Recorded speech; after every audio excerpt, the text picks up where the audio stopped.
दोस्तों, आपको क्या लगता है आने वाले दिनों में सरकार के पास रोजगार का जो इंक्रीजिंग होगा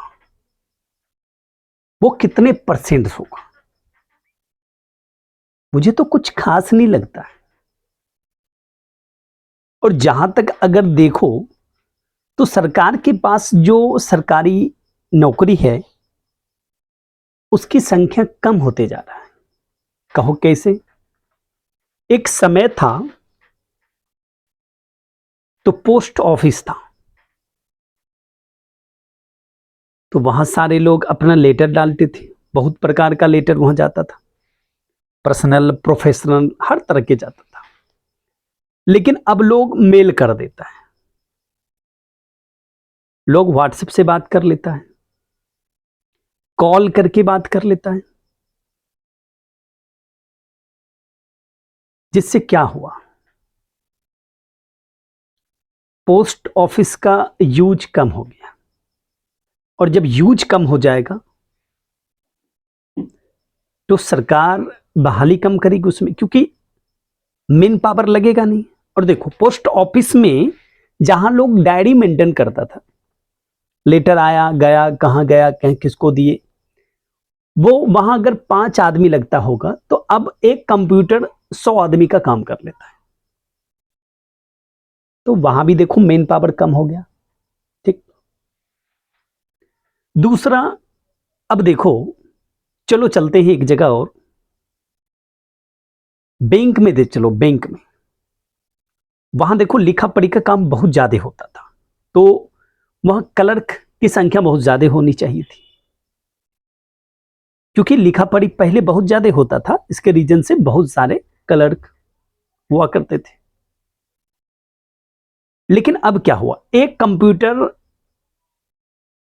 100 मेन पावर को खा गया, क्योंकि सारा डिटेल उसमें है।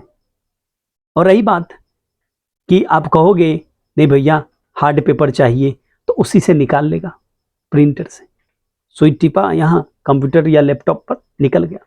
तो वहां भी देखो संख्या कम हो गया। नेक्स्ट चलो, अब चलते हैं आपको लेके रेलवे में।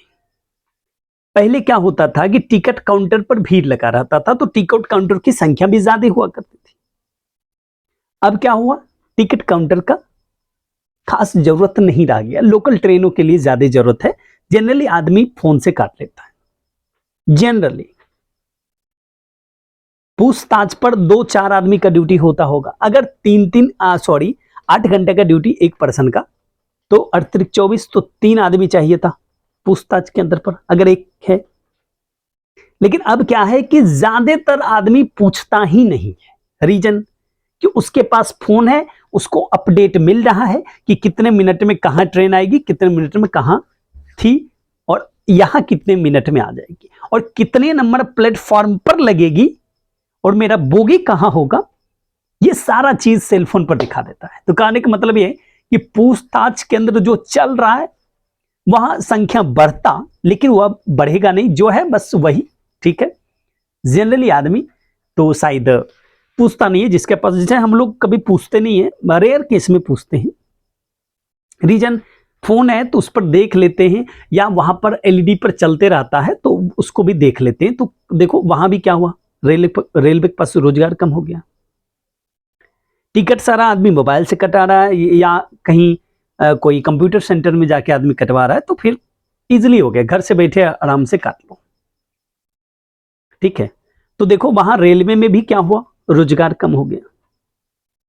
पक्का कम हुआ ना? गुड। तो इस तरह अगर देखें तो बहुत सारे विभाग,